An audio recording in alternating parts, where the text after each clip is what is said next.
Boehlke, and I'm in the playhouse for our story time today. You are just in time. I'm so glad you're here. Today's story is called Corduroy. It is about a little bear, and it was written by Don Freeman. Corduroy is one of my favorite books, and I am so excited to read it to you today. There he is. Corduroy is a bear who once lived in the toy department of a big store. Day after day, he waited with all the other animals and dolls for somebody to come along and take him home. There they are, all waiting.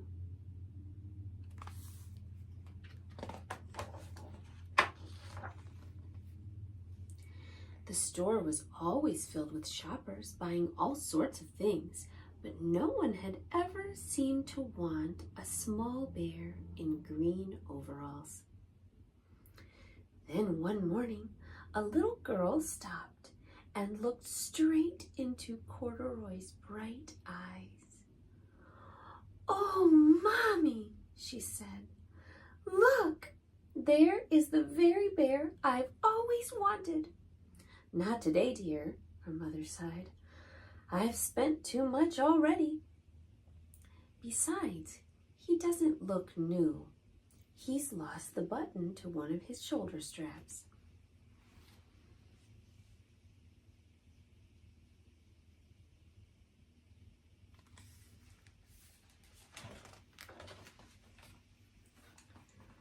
Corduroy watched them sadly as they walked away.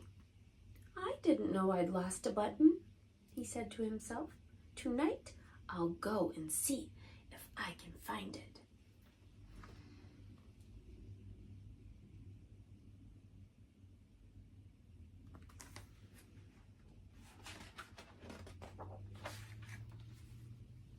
Late that evening, when all the shoppers had gone and the doors were shut and locked, Corduroy climbed carefully down from his shelf and began searching everywhere on the floor for his lost button. There he goes.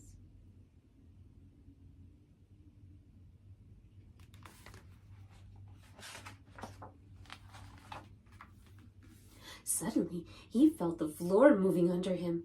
Quite by accident, he had stepped onto the escalator, and up he went. Could this be a mountain, he wondered. I think I've always wanted to climb a mountain. There he goes, up, up, up.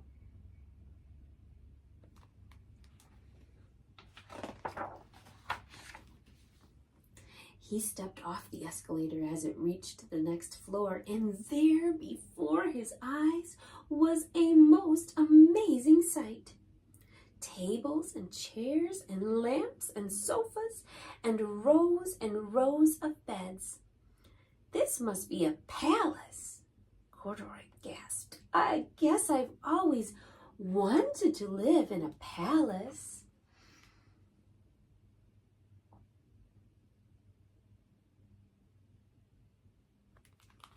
Do you think he's really in a palace? He wandered around admiring the furniture. "This must be a bed," he said. "I've always wanted to sleep in a bed." And up he crawled onto a large, thick mattress. All at once, he saw something small and round. "Why, here's my button," he cried, and he tried to pick it up. But like all the other buttons on the mattress, it was tied down tight.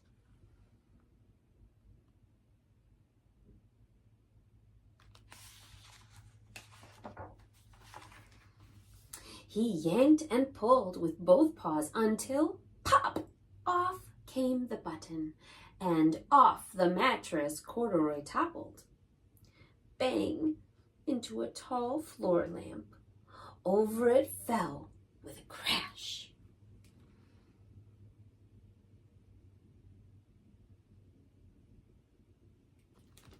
Oh no. Corduroy didn't know it, but there was someone else awake in the store. The night watchman was going his rounds on the floor above. When he heard the crash, he came dashing down the escalator. "Now, who in the world did that?" he exclaimed. "Somebody must be hiding around here."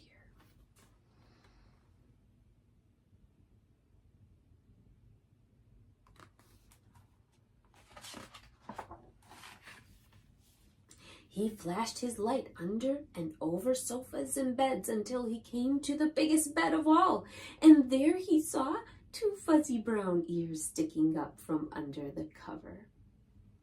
"Hello," he said. "How did you get upstairs?"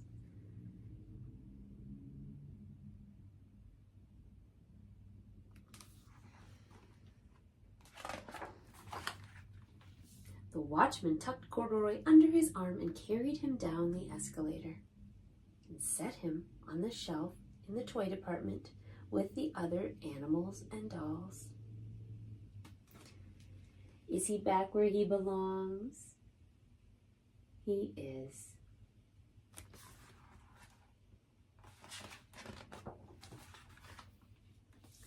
Corduroy was just waking up when the first customers came into the store in the morning. And there, looking at him with a wide, warm smile, was the same little girl he'd seen only the day before. "I'm Lisa," she said, "and you're going to be my very own bear. Last night I counted what I've saved in my piggy bank, and my mother said I could bring you home."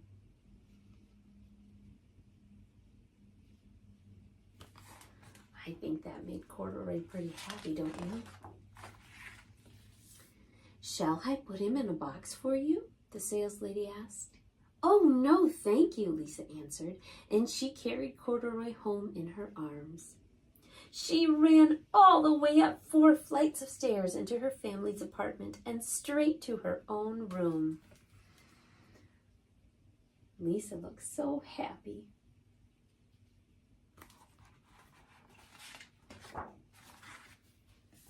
Corduroy blinked.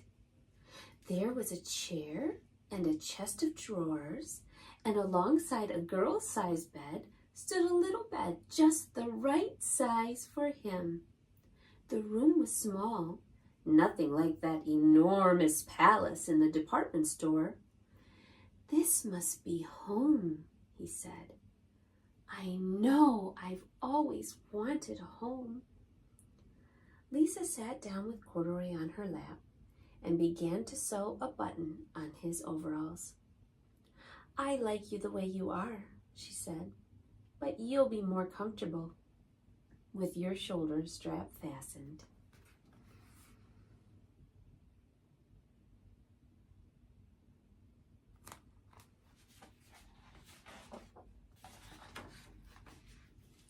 "You must be a friend," said Corduroy. "I've always wanted a friend." "Me too," said Lisa, and gave him a big hug. There they are.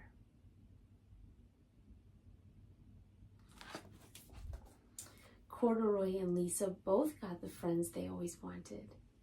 I'm so happy for them. Did you know that you are the friend that I've always wanted? Thank you for being my friend. And thank you for reading with me.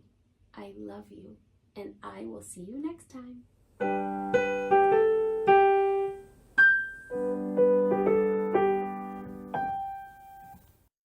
Thank you for joining me in the Playhouse today.